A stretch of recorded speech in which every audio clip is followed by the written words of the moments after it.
Bonsoir chers jeunes, je me nomme Amaï Théodore Diédhiou, le responsable de la commission accueil, protocole, hébergement et sécurité.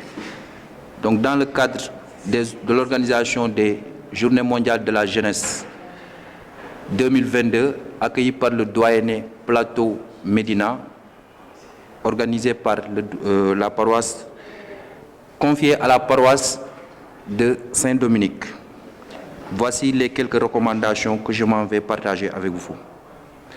Donc, concernant l'accueil pour les pèlerins se fera de 7h à 9h. Et l'accueil de l'archevêque, c'est à partir de 9h jusqu'à 9h30. Donc, nous demandons vraiment à ce que les différentes délégations de bien vouloir respecter les horaires qui ont été donnés. Par rapport à l'emplacement au niveau du stade, donc, les gradins sont coloriés en 3 couleurs, c'est-à-dire le vert, le jaune et le rouge.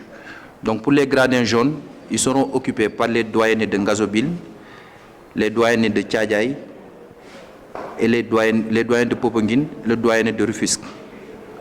Pour les gradins rouges, ils seront occupés par les doyennés de Kermassar et les doyennés de Pikine. Pour les gradins verts, ils seront occupés par les doyennés de Grand Dakar Yoff, Fatick et Plateau. Donc nous demandons à tout le monde, nous vous informons que le parquet ne sera pas occupé, vu qu'il y avait une compétition, qui est en cours. Et concernant les parkings et l'accueil des délégations, donc toutes les délégations descendront à 1 km du site. Donc tous les doyennés qui nous viennent de Dakar descendront à partir de la sphère ministérielle et marcheront toujours accompagnés des différents membres de l'accueil qui sont chargés d'orienter les jeunes. Et les doyennés de Tchadjaï, Popenguine, Fatick, Ngazobil descendront à partir du SICAD. Et à partir de là aussi, il y aura des membres de l'accueil qui sont chargés de les accompagner jusqu'au lieu. Alors tout l'espace aussi que vous voyez, tout l'espace qui est tout autour du stade sera servi de parking. Le parking du stade est réservé exclusivement aux différentes autorités. Donc autorités, entendez, ce sont les prêtres, les invités et les véhicules qui seront utilisés par le comité de pilotage. Et nous demandons aussi, une fois l'emplacement fait, de vraiment laisser les allées, de ne pas occuper les allées. Donc cela nous permettra de faciliter les éventuelles évacuations et les communions. Par rapport à la vente de la boisson, elle est exclusivement réservée au comité. Donc nous sensibilisons vraiment les gens sur ce côté, car nous n'hésiterons pas à prendre des mesures par rapport à cela. Donc toute marchandise qu'on trouve aux alentours du stade, nous serons obligés de le confisquer. Donc nous demandons vraiment à tout le monde de sensibiliser les différentes paroisses par rapport à cela. Donc voilà de manière générale les différentes recommandations que la commission accueil, protocole, hébergement et sécurité aimerait partager avec vous. Je vous remercie. De la commission logistique et installation. Mon message pour aujourd'hui, pour la préparation des JMJ, est simplement vous exhorter à plus de responsabilités, parce que l'État du Sénégal a bien voulu mettre à notre disposition le stadium de Arena à Diamniadio. Et pour la continuité de l'exhortation du pape, qui nous demande de bien tenir notre maison commune, nous vous appelons à plus de responsabilités par rapport à la propriété, à la sûreté du lieu. Rendons notre Arena plus propre qu'on l'a trouvé pour des JMJ meilleurs. Chers jeunes, je vous salue. Je suis Joséphine Diédhiou, coordinatrice des jeunes du doyenné Plateau Médina qui vous accueille pour ces JMJ. Voici quelques recommandations de la Commission Santé pour le vécu de ces JMJ. Alors, il est demandé à chaque JMJiste plutôt, qui soit sous traitement, de venir avec ses médicaments et de les prendre même avant de venir. Ensuite, il est préférable de s'habiller de manière adaptée, de préférence en coton, et de porter une casquette. Merci de ne pas oublier de vous hydrater, de boire donc assez d'eau et de façon fréquente.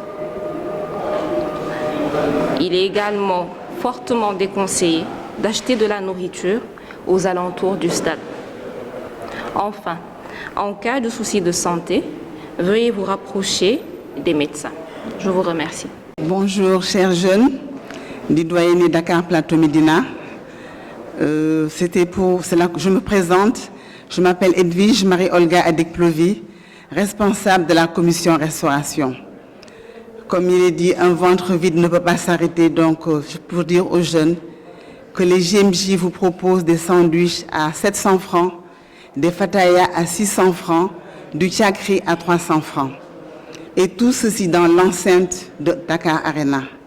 Rien ne sera permis d'être acheté en dehors de l'enceinte. La seconde et dernière recommandation, c'est vraiment de dire à toute personne qui ne se sentirait pas capable de supporter certaines choses, d'essayer vraiment d'être dans les limites.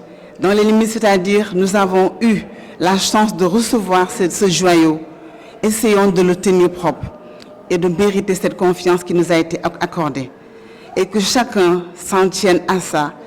Et que vraiment, ce nouveau Dakar Arena soit un départ pour vraiment de nombreuses collaborations.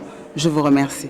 Bonjour, moi c'est Christophe Gérard Silva, membre du doyenné Plateau Médina, en même temps de la commission communication pour cette 37e édition des JMJ. Alors, je m'en vais vous faire part des articles qui nous sont proposés et les prix.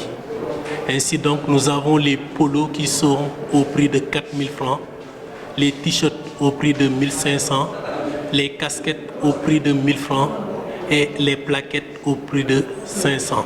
Nous avons aussi les badges qui sont vraiment obligatoires et par rapport aux zones et aux doyennés, il y a des prix qui sont fixés. C'est ainsi qu'au niveau de la paroisse Saint-Dominique, la paroisse qui a accueilli, les badges seront au prix de 1 500. Et pour le compte du doyenné Plateau Médina, les badges seront au prix de 1 000 francs. Et pour le reste, les badges sont au prix de 500 francs. Bonjour chers jeunes de l'archidiocèse de Dakar. Après 2 ans sans JMJ, on peut dire enfin.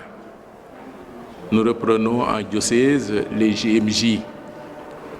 Avec Marie, autour de l'archevêque, nous irons à Dakar Arena pour y vivre ce moment de joie, ce moment de rencontre entre jeunes. Nous rendons grâce à Dieu qui nous donne de vivre cet événement dans la fraternité. Alors nous vous appelons tous à venir partager avec nous cette joie de ces retrouvailles. Nous vous invitons à venir prier avec nous. Nous vous invitons à venir festoyer avec nous. Nous vous donnons rendez-vous donc à Dakar Arena le 20 novembre pour prier, pour fêter la jeunesse autour de Marie qui nous accompagne et qui dit à chacun d'entre nous, faites tout ce qu'il vous dira. Alors le thème de ces JMJ, Marie se leva et s'en alla en hâte, nous interpelle pour que durant toute cette année pastorale, nous puissions être nous aussi des relais de la bonne nouvelle pour porter au monde Jésus-Christ, l'unique Rédempteur. Rendez-vous le 20 à Dakar Arena. Chers téléspectateurs, je suis frère Clément Arwandinou, frère dominicain, curé de la paroisse universitaire Saint-Dominique. C'est la paroisse qui accueille les Journées mondiales de la jeunesse Dakar 2022. Et c'est tout le doyenné Plateau Médina qui l'organise. sous la direction de la centrale des œuvres. Rendez-vous à Dakar Arena toute la journée du 20 novembre. Pourquoi Dakar Arena? Initialement, c'était prévu qu'on se retrouve au stade Iba Mar Diop, mais pour des raisons sécuritaires, eh bien, le préfet de Dakar nous a suggéré de voir du côté de Dakar Arena. Et heureusement, le ministre des Sports nous a octroyé gracieusement Dakar Arena. Nous lui disons un grand merci. Nous disons également un grand merci à la SOGIP, la société qui gère ce joyau, cette belle infrastructure. Alors, nous vous invitons, chers jeunes, à utiliser soigneusement cette infrastructure, à ne pas dégrader ce que le ministre a mis à notre disposition. Nous allons tout faire pour donner un très beau témoignage que pour nous, jeunes catholiques du Sénégal, quand nous passons quelque part, eh bien, nous laissons tout en très bon état. Donc ce défi, nous devons le relever. La veille, le 19 novembre, eh bien, nous donnons rendez-vous à tous les jeunes catholiques du Douainé Plateau Médina autour de notre Père archevêque Monseigneur Benjamin Ndiaye, de 20h jusqu'à 23h30. Nous vous attendons. Nous allons lui poser les questions, il va nous répondre. Nous allons prier avec lui et nous serons accompagnés par le cœur du renouveau charismatique de notre Douainé Plateau Médina. Journée mondiale de la jeunesse, c'est un rendez-vous de foi pour célébrer la foi des jeunes. Et le thème, c'est Marie se leva et s'en alla en hâte. On se demande également pourquoi Christ roi, alors que avant on célébrait les JMJ, 4e dimanche de Carême. Et avant même, on célébrait cela le dimanche avant Rameau. Alors, comme vous le savez, le dimanche des Rameaux, vraiment, on met les palmes pour accueillir le roi de l'univers. Alors, ce roi de l'univers, un dimanche a été consacré pour le célébrer, c'est le dimanche Christ roi. Et pourquoi le pape a choisi cela? C'est pour que tout jeune puisse accueillir Jésus comme roi dans sa vie. Alors, c'est ce que nous attendons de nos jeunes chrétiens catholiques de Dakar, qu'ils accueillent Jésus comme roi de l'univers dans leur vie et qu'ils puissent le témoigner, qu'ils puissent communiquer la joie de vivre autour d'eux, à l'université, dans les paroisses, dans le lieu de travail et partout. Alors nous vous attendons pour que ces journées mondiales de la jeunesse Dakar soient une fête. Nous vous attendons. Merci.